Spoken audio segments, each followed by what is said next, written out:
இங்கே வர்றீங்களா ஓட்டு கேட்குறீங்களா, எதை எப்போ பாரு ரயில்வேடுன்றீங்க. அப்போ ரயில்வே இடத்துக்கு தான் நாங்கள் ஓட்டு போட முடியும். உங்களுக்கு நாங்கள் ஏன் ஓட்டு போகணும்? ரோடோட முழு உழைப்பும் இங்கே இருக்குது. அப்படி இருக்க சொல்ல எங்கள் எப்படி சார் நாங்கள் போக மாட்டோம் அப்படின்னு. கம்ப்யூட்டர் வச்சுருக்கிற கணினி சம்மந்தப்பட்ட நிறுவனங்களாக இருக்கலாம், வேறு துறையில் இருக்கிற நிறுவனங்கள் தான் ஆக்கிரமிச்சிருக்காங்க. பட் இவங்களெல்லாம் ஏன் வந்து எடுக்க பல குடும்பங்களில் முதல் பட்டதாரி படித்த மாணவர்களே வந்து இன்னும் அந்த குடும்பங்கள்லேருந்து வராத சூழலும், அதே போல் வந்து கரண்ட்டு பார்த்தீங்கன்னா ஒரு 10 ஆண்டுகளுக்கு ஒரு 10 ஆண்டுகளுக்கு முன்னாடி தான் கரண்ட்டே வந்து. வணக்கம். ஒர்க்கர்ஸ் யூனிட்டி தமிழ் சார்பாக வைஷ்ணவி. ஆக்கிரமிப்புகள் அப்படின்னு மக்கள் குடியிருப்பு இடங்களை அரசு முத்திரை குத்துவதும், மறுபுறம் இல்லை இது எங்களோட இடம், இது எங்களோட நிலத்துக்கான உரிமை அப்படின்னு மக்கள் வந்து அதை கோருவதும் நடந்து கொண்டே இருக்கிற ஒரு விஷயந்தான். அந்த பிரச்சனை பற்றி தான் நம்ம இந்த வீடியோவில் பார்க்க போகிறோம். எனவே நீர்நிலை உள்ளிட்ட அரசு ஆக்கிரமிப்புகளை அகற்ற வேண்டும்ன்ற முயற்சி பரவலாக தொடர்ந்து நடந்துகிட்டு இருக்குது. தமிழ்நாடு முழுக்க இன்றைக்கி சொல்கிற மேஜரான காரணங்கள் என்னென்னா, ஒன்று அது நீர்நிலை அப்படின்னு சொல்கிறாங்க, அடுத்தது சொல்கிறது வந்து அரசினுடைய புறம்போக்கு நிலம் அப்படின்னு சொல்கிறாங்க, அப்புறம் மேய்க்கால் புறம்போக்கு நிலம் கிரேசிங் கிரவுண்டுன்னு சொல்லுவாங்கள்ல அந்த இடத்த சொல்கிறாங்க. அதற்கு பிறகு தமிழக அரசாங்கத்தால் இருக்கிற மற்ற துறைகள் இருக்காங்கள்ல, குடிசை மாற்று வாரியத்தினுடைய இடம், அதே போல் இது வந்து மாநகராட்சியினுடைய இடம், அதே போல் மத்திய அரசாங்கத்தினுடைய ரயில்வே துறையினால் அனுபவிக்கப்பட்டிருக்கிற இடம், இங்கெல்லாம் மக்கள் அத்துமீறி இருந்துகிட்டு இருக்கிறாங்க. எனவே இவங்களெல்லாம் வந்து காலி பண்ணாதான், ஆக்கிரமிப்பிலிருந்து வெளியேற்றினால்தான் துறையினுடைய சொத்தை பாதுகாக்க முடியும் அப்படிங்கிறதும் ஒரு காரணம். 2 நீர்நிலைகளை, இயற்கை வளங்களை இப்படி வந்து வீணடிக்கக்கூடாது. உச்சநீதிமன்ற தீர்ப்பு இருக்குது, உயர்நீதிமன்ற பல்வேறு தீர்ப்புகள் இருக்குது, பொதுநல வழக்கில் சொல்லியிருக்கிறாங்க. இப்போ என்னென்னா, அதிகாரம் இருந்தவங்க, செல்வாக்கு இருக்கிறவங்க அல்லது பணம் படைத்தவர்கள் இப்போ தமிழ்நாட்டில் 50% மேலான நீர்நிலைகளை பெரிய பெரிய நிறுவனங்கள், அது வந்து கல்லூரியாக இருக்கலாம் அல்லது கார்ப்பரேட் நிறுவனங்கள், கம்ப்யூட்டர் வச்சுருக்கிற கணினி சம்மந்தப்பட்ட நிறுவனங்களாக இருக்கலாம், வேறு துறையில் இருக்கிற நிறுவனங்கள் தான் ஆக்கிரமிச்சிருக்காங்க. பட் இவங்களெல்லாம் ஏன் வந்து எடுக்க மாட்டுறாங்க? இன்னும் சொல்லப்போனால் அரசாங்கமே நீர்நிலைகளில் இப்போ நீங்கள் முகப்பேர் ஏரி ஸ்கீம் பேரே பார்த்திங்கன்னா முகப்பேர் ஏரி திட்டம்ன்றான். அப்போது ஒரு நீர்நிலை இருக்கிற ஒரு இடத்த நாங்கள் அரசு அங்கீகாரமாக அவர்களுக்கு வரையறுத்து யாருக்கு கொடுக்குறாங்க? பெரிய பெரிய ஐஏஎஸ் ஐபிஎஸ், அப்புறம் உயர்தர அடுக்குமாடி குடியிருப்பு வளாகம் அப்படின்னு கட்டி கொடுக்குறாங்க. அப்போ இது எப்படி சாத்தியமாகுதுன்னா, அவங்க சொல்கிறது, அவங்கெல்லாம் கிளாஸிஃபை பண்ணிடுறாங்க. நீர்நிலையாக இருக்குது, அரசு நிலமாக இருக்குன்னா அதை பயன்படுத்தக்கூடிய நிலமாக அரசு வகை மாற்றம் செஞ்சிருது. இப்போ யாராலெல்லாம் செய்ய முடியல? ஒரு ஏழையாக இருக்கான், அடித்தட்டு மக்களாக இருக்கிறான், உழைக்கிற தொழிலாளியாக இருக்கான், தினமும் அவன் வாழ்வதற்காகவே சாகர வர போராடுகிற ஒரு சூழலில் இருக்கிற மனிதர்களால் இந்த தாசில்தார் ஆஃபீஸு, இந்த வருவாய் ஆவணங்கள், இப்படி ஒரு நிலம் வகைப்படுத்தப்பட்டால் தான் எனக்கு சொந்தம் அப்படிங்கிற அடிப்படை அறிவே இல்லாத பொதுவான இருக்கிற சாதாரண மக்கள் தான் பெரும்பாலும் பாதிக்கப்படுறாங்க. அப்படி தான் சானிட்டோரியம், தாம்பரம் சானிட்டோரியம் ரயில் நிலையத்திற்கு சரியாக எதிர்க்க இருக்கிற இந்திரா நகர் குடியிருப்பு பகுதி ஒரு பிரச்சனைக்குரிய ஒரு இடமாவே இருந்துகிட்ருக்குது. இது ரயில்வே இடம் அப்படின்னு ரயில்வே அதிகாரிகளும், இல்லை இது நாங்கள் காலங்காலமாக இருக்கிறோம் அப்படின்னு இந்த மக்களும் மாற்றி தங்களுடைய வாதங்களில் முன் வச்சிட்ருக்காங்க. 50-60 ஆண்டு காலமாக வந்து இருக்கிற இந்த குடியிருப்புகளில் சுமார் ஒரு 70-80 வீடுகள், குடும்பங்கள் இங்கே இருக்குது. அந்த பகுதி சரியாக ஒரு ரோட்னால் 2 பகுதியாக பிரிஞ்சிருக்குது. இந்த பக்கம் பெரும்பாலுமான வீடுகள், அதாவது ஒரு 70 வீடுகள் இந்த பக்கமும், ஒரு 3-5 வீடுகள் சாலைக்கு மறுபுறமும் அமைஞ்சிட்ருக்கு. இப்போ இந்த மறுபுறம் அமைஞ்சிட்ருக்க ஒரு 3 குடும்பங்களை தான் வந்து ரயில்வே நிலம் அகற்றும் வேலைகளில் முற்படுது. இது சம்மந்தமாக நம்ம ரயில்வே அதிகாரிகளிடம் பேசினப்போ அவங்க என்ன சொல்லியிருக்காங்க அப்படின்னா, இது அவர்களுடைய ரயில்வேயுடைய இடம் அப்படின்னும், இந்த இடத்த 45 ஆண்டு காலம் லீஸுக்காக ஒரு தனியார் பள்ளி நிறுவனத்திடம் அவங்க கொடுத்துருக்கிறதாகவும், அதுக்கான வேலைகள் வந்து ஆரம்பிச்சாச்சு, அவங்க ஒரு கட்டணம் கூட அவங்க வந்து செலுத்திட்டாங்க அப்படின்னு வந்து நம்மளுக்கு தகவல் சொல்லியிருக்காங்க. ஸோ இதற்கான கட்டிட வேலை அங்கே ரொம்ப துரிதமாக நடந்துட்டுருக்கிறத நம்ம பார்க்க முடியும். அங்கே கட்டிட தொழிலாளர்கள் இறங்கியாச்சு. ஒரு புறம் செவுறு முழுக்க கட்டப்பட்டிருக்கு. ஸோ வேலைகள் வந்து துரிதமாக இருக்கிறப்ப தான் இந்த 3 வீடுகளை அவங்க அகற்றுறதுல ரொம்ப மும்முரமாக இருந்து அதற்கான வேலைகளையும் துவங்கிட்டாங்க. தாம்பரம் சானிட்டோரியம் சிட்லப்பாக்கத்திற்கு உட்பட்ட இந்திரா நகர் குடியிருக்கக்கூடிய மக்களினுடைய நில உரிமைக்கான போராட்டம் என்பது வந்து ஒரு 3 தலைமுறையாக நடக்கக்கூடிய போராட்டம். ஓட்டு மட்டும் அந்த 5 வருஷத்துக்கு ஒரு வாட்டி வந்து கேட்குறாங்க. காலில் விழுகாத குறையா வந்து ஓட்டு கேட்குறாங்க. அப்போ இருக்கிறதுக்கு நாங்கள் இந்த மாதிரி ஒரு குழந்தை குட்டி வச்சுன்னு கஷ்டப்படுறோம், செய்கிறோம், கொள்றோன்னா அதுக்கு எதுக்கு நம்மளுக்கு வந்து உதவி செய்ய மாட்டேன்றாங்க, பார்க்க மாட்டேன்றாங்க.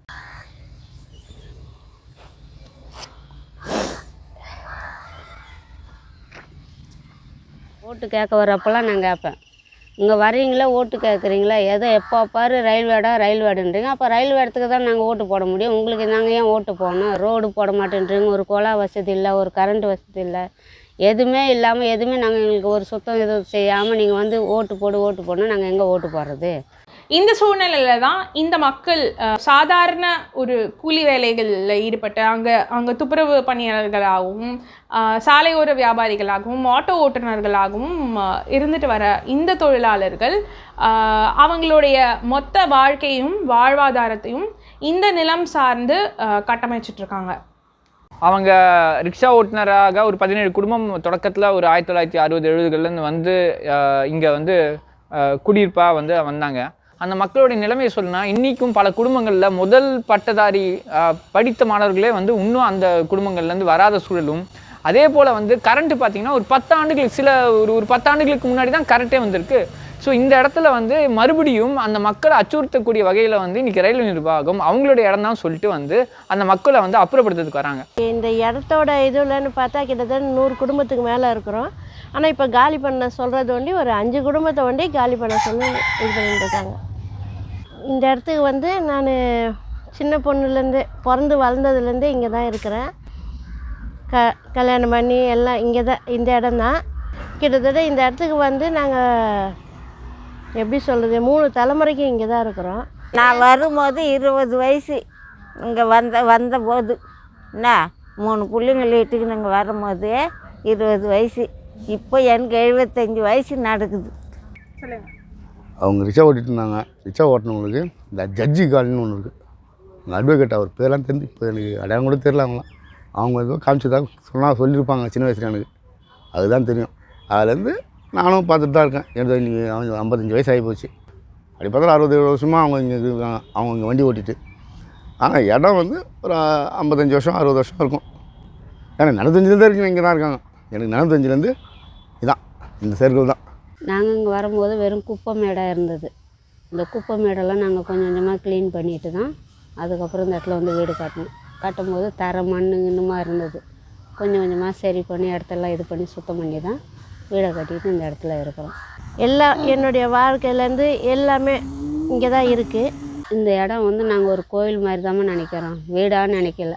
ஏன்னா நம்மளுக்கு வந்து இருக்கிறதுக்கு நம்மளுக்கு வீடு தான் முக்கியம். சொத்து சோகம் கூட முக்கியம் கிடையாது, வீடு தான் நம்மளுக்கு முக்கியம். மொத்தமும் 3 தலைமுறையாக இங்கே வந்து இருக்கிறோம். நாங்கள் ஏதோ முடியாத பிள்ளைய வச்சுக்கிட்டு கஷ்டப்பட்டுக்கிட்டு ஒரு வீட்டு வேலை செஞ்சுக்கிட்டு கொண்டு தான் பிள்ளைங்களை காப்பாற்றிக்கிட்டு இந்த இடத்துல நான் வந்து இருக்கிறேன்.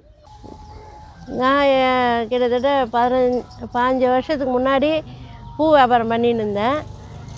மெட்ராஸுக்குள்ள வியாபாரம் பூ கடை இருக்க சொல்லதுலேருந்து எனக்கு நினைவு அதான் பண்ணின்னு இருந்தோம். எங்கள் அம்மாட்டேருந்து நானும் பண்ணின்னு இருந்தோம். அதுக்கப்புறம் நடுவில் பெரிய பொண்ணு மூளை வளர்ச்சியில்லாத பொண்ணு இருக்கிறதுனால அவளை பார்த்துக்க முடியலன்ட்டு நின்றுட்டேன். அந்த வியாபாரத்துக்கு போவாத நடுப்புற எங்கன்னா வேலை கிடச்சா, சின்ன சின்ன வேலை கிடச்சா, ஹவுஸ் கீப்பிங் வேலை இதுமாரிலாம் கிடச்சா போவேன். இவ்வளோ பார்த்துக்கிறதுனால, ஒரு பொண்ணை பார்த்துக்கிறதுனால என்னால் எங்கேயும் போக முடியாமல் இருந்தது. இப்போ 2 மாதத்துக்கு முன்னாடி கூட ஒரு வருஷமாக ரயில்வே வேலை இதில் பெருக்கிற வேலைக்கு போயிருந்தேன். அந்த வேலையும் இந்த வீடு இடிக்க வந்தாங்கன்ட்டு அதுலேயும் நிப்பாட்டிட்டு வீட்டில் உக்காந்துருக்கேன். இப்போ வருமானன்றது எதுவும் இல்லாத உக்காந்துருக்கேன். அது எனக்கு குழந்தைங்கள வச்சு எனக்கு கஷ்டமாக இருக்குது. இந்த நிலம் யாரோடையது? ரயில்வேயோட நிலம் தானா அப்படின்ற நிறைய கேள்விகள் எழுது.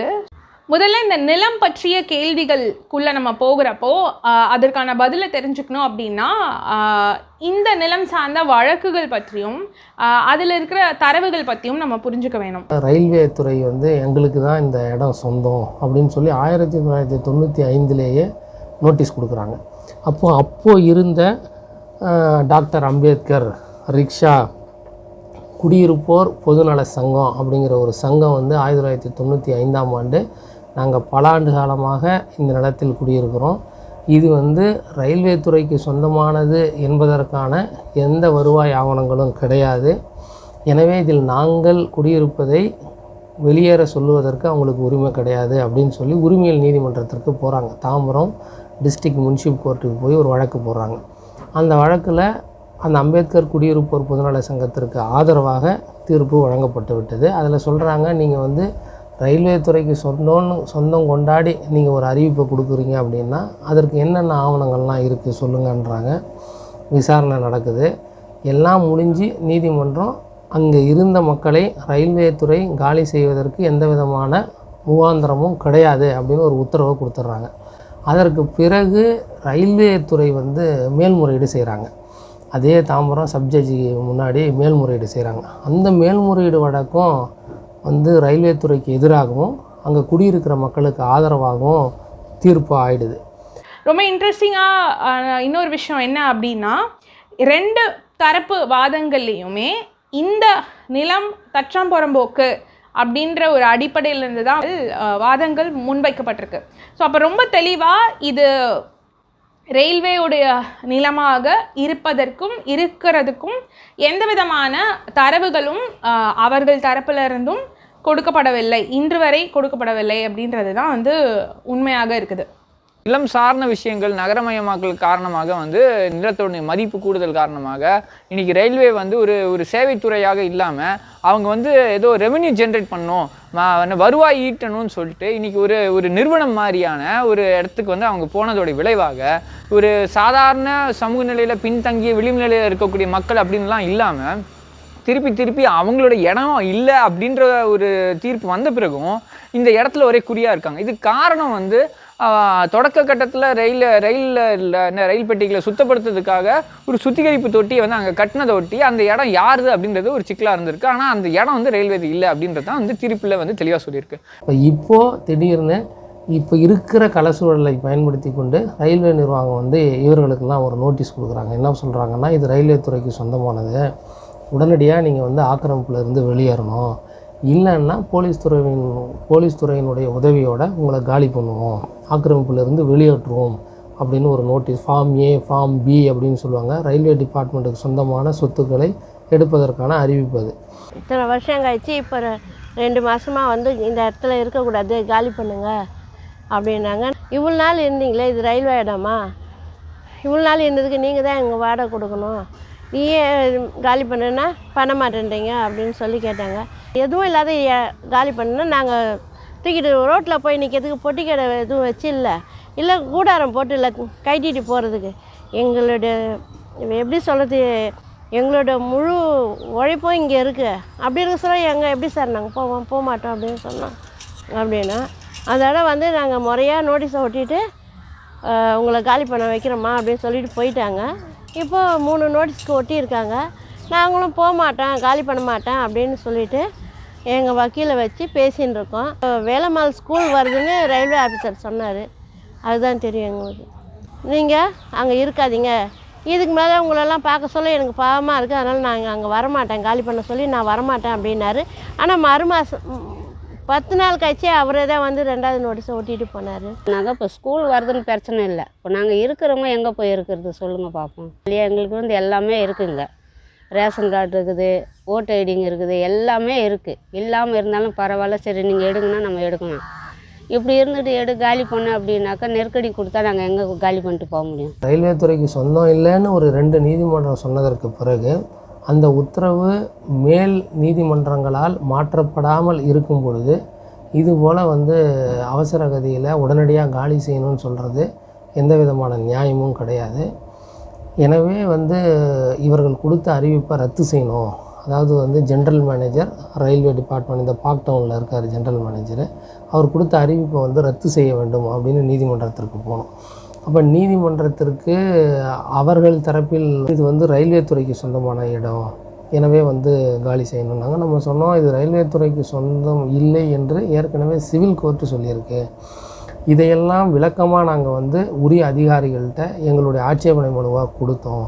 அந்த ஆட்சேபனை மனுவின் மீது உரிய விசாரணை நடத்தாமல் அவசர கதியில் பண்ணது தப்பு அப்படின்னு சொன்னோம். உடனே வந்து 2 நீதியரசர்கள் அடங்கிய அமர்வு உரிய விசாரணை கொடுக்கணும். அந்த விசாரணையில் ஏற்கனவே சிவில் கோர்ட் வந்து உத்தரவு இருக்குன்னா அதையும் நீங்கள் பரிசீலிக்கணும். அது மட்டும் இல்லை, இவர்கள் தொடர்ந்து குடியிருக்கிறவர்கள் பாமரர்களாக இருக்கிறாங்க. எனவே வழக்கறிஞர்கள் ஆஜரானால் அவர்களையும் நீங்கள் ஆஜராக அனுமதிக்கணும் அப்படின்னு சொல்லி இடைக்காலமாக இந்த நோட்டீஸை ரத்து பண்ணிவிட்டு ஒரு உத்தரவு கொடுத்தாங்க. இது மக்களுக்கான இடம், இங்கே காலி பண்ணக்கூடாதுன்னு சொல்லி கோர்ட்லேருந்து எங்களுக்கு பெடிஷன் கொடுத்துருக்காங்க. அதை வச்சுட்டு இருக்கிறோம். இந்த மாதிரி எதுவும் பிரச்சனை இல்லாமல் நீங்கள் கவலைப்படாமல் இருங்க, அதெல்லாம் ஒன்றும் ஆகாதுன்னு சொல்லிட்டு ஒரு தைரியம் கொடுத்துருக்குறாங்க. இதுக்கு மேலே எப்படி ஆகுதோ கடவுள் விட்ட வழி தான். இப்போ என்ன சொன்னாங்கனாக்கா, இந்த இடத்துல நீங்கள் இருங்க, எது நடந்தாலும் பரவாயில்ல, அதுக்கப்புறம் பார்க்கலாம் அப்படின்ட்டுருக்குறாங்க. எந்த ஒரு பிரச்சனையும் வராது, நீங்கள் இங்கே இருங்கம்மா அப்படின்னு சொல்லியிருக்கிறாங்க. இது இந்த இடம் வந்து உங்களுக்கு சொந்தமானது தான், ரயில்வேதுக்கு சொந்தமானது கிடையாது, நீங்கள் இங்கே இருக்கலாம் அப்படின்னு சொல்லியிருக்கிறாங்க வக்கீல். ஆனால் அந்த உத்தரவுக்கு பிறகும் என்ன கெடுவாய்ப்புன்னா, அந்த உத்தரவை மதிக்காத ரயில்வே நிர்வாகம் இப்போ மீண்டும் ஒரு 2 வாரத்திற்கு முன்னதாக ஒரு நோட்டீஸை கொடுக்குறாங்க. அதே காரணம், எந்த புது காரணமும் இல்லை, இது ரயில்வேவுக்கு சொன்னால் நீங்கள் காலி பண்ணிக்கணும்னு. மீண்டும் இயந்திரத்தனமாக காலி பண்ணிக்கிங்கன்னு ஒரு நோட்டீஸ் அனுப்புறது உயர்நீதிமன்ற உத்தரவுக்கு முற்றிலும் எதிரானது. எனவே உங்கள் மீது உயர்நீதிமன்ற வழக்கு தொடருவோம். இனிமேல் ஏற்கனவே பிறப்பிக்கப்பட்ட உயர்நீதிமன்ற உத்தரவுப்படி எந்த விதமான தொந்தரவும் செய்யக்கூடாது. மீண்டும் நீங்கள் இது மாதிரி போலீஸோ அல்லது நீங்களோ போய் அவர்களை தொந்தரவு செய்தால் கடுமையான நடவடிக்கை எடுக்கப்படும் அப்படின்னு நோட்டீஸும் கொடுத்துருக்கோம். அதுக்கப்புறம் தொந்தரவு இல்லைன்னு மக்கள் சொல்லியிருக்கிறாங்க. பார்க்கலாம், வர்ற விளைவுகளை வச்சு நம்ம அதில் பெறலாம். இப்போ இந்த இடத்துல தாம்பரம் மக்கள் குழு சார்பாக வந்து அவங்கள வந்து வழிநடத்துகிற இடத்துல கடந்த காலத்தில் இடதுசாரி இயக்கங்களும் வந்து உதவி செஞ்சாங்க. அவங்களோடையும் அதே மாதிரி நில உரிமைக்கான கூட்டமைப்பு அமைப்புகள் அவங்களோடையும் இணைந்து அதே மாதிரி வந்து இன்றைக்கி மக்களுக்காக இந்த நில உரிமைக்கான போராட்டத்தில் இருக்கக்கூடிய மக்கள் வழக்கறிஞர்களான திருமூர்த்தி அவங்களோடையும் அதே மாதிரி பெத்தேல் நகர் போராட்டத்தில் வந்து அதோடைய தலைவர்கள் ஒருவரான நாராயணன் அவங்களோட வழிகாட்டத்தில் அந்த மக்களுக்கு சாதகமான ரொம்ப முக்கியமான ஒரு உத்தரவு வந்து தற்காலிகமான ஒரு உத்தரவு வந்து சென்னை உயர்நீதிமன்றத்துலேருந்து வந்து போன 2022 டிசம்பர் மாதம் வந்து நம்ம வந்து என்ன பெறப்பட்டோம். ஸோ இந்த உத்தரவுன்றது தற்காலிகமானது தான். இப்போ இந்த இடத்துல நான் வந்து ரொம்ப ரொம்ப முக்கியமாக கவனிக்க வேண்டியது மக்களுடைய ஒற்றுமை இங்கே தேவைப்படுறது. ஏன்னா இது எல்லாமே ஒரே சர்வே நம்பர் வருது. ஏன்னா அந்த குடியிருப்புக்கு நடுவில் ஒரு பாதை போகிறது, அது சென்ட்ரல் ரயில் நிலையத்தை நோக்கி. அதில் வந்து அந்த அந்த பக்கமாக ஒரு 3 வீடும் இந்த பக்கமாக ஒரு 50-60 வீடும் இருக்குது. அந்த 3 வீடு முதல் கட்டமாக நாங்கள் எடுக்க போகிறோம், மற்ற வீடு பாதிப்பு இல்லைன்றாங்களே தவிர, ஆனால் அது அப்படி இல்லை. ஏன்னா வந்து இவங்களை பொறுத்தவரை வந்து மக்களை பற்றி எந்த ஒரு கவலையும் இல்லாமல் பாரபட்சமும் இல்லாமல் அவங்க வந்து ரொம்ப அந்த அதிகார வந்து ரொம்ப சூட்சமாக தான் வந்து செயல்படுறாங்கன்றது நம்ம வந்து பார்க்க வேண்டியதாக இருக்குது கடந்த கால அனுபவங்கள்லேருந்து. ஸோ இந்த இடத்துல இன்றைக்கி இந்த மாதிரியான சமூக நிலையில் பின்தங்கிய மக்களுக்கு வந்து நாம் எல்லோரும் ஒன்று சேர்ந்து அவங்களுக்கான நில உரிமைக்கான அந்த ஒரு போராட்டத்தில் வந்து நம்ம துணை நிற்கணும் அப்படின்றத ரொம்ப முக்கியமாக பார்க்க வேண்டியதாக இருக்குது அப்படின்றத வந்து தெரிவிச்சுக்கிறோம். இந்த இடத்துல மக்களோட ஒற்றுமை மட்டும்தான் இதுக்கான தீர்வாக இருக்க முடியும் அப்படின்றத ரொம்ப அழுத்தம் திருத்தமாக நாங்கள் சொல்லிக்கிறோம். நன்றி.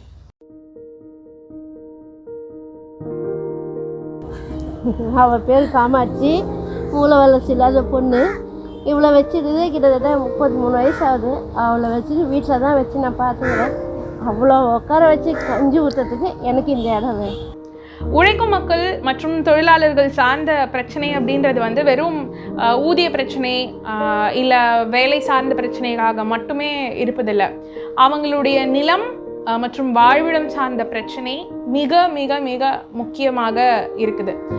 இதை போன்ற உழைக்கும் மக்களின் போராட்டங்களையும் அவர்களுடைய கள நிலவரத்தையும் தெரிந்து கொள்வதற்கு ஒர்க்கர்ஸ் யூனிட்டி தமிழ் பேஜை நிச்சயமாக சப்போர்ட் பண்ணுங்கள். நன்றி.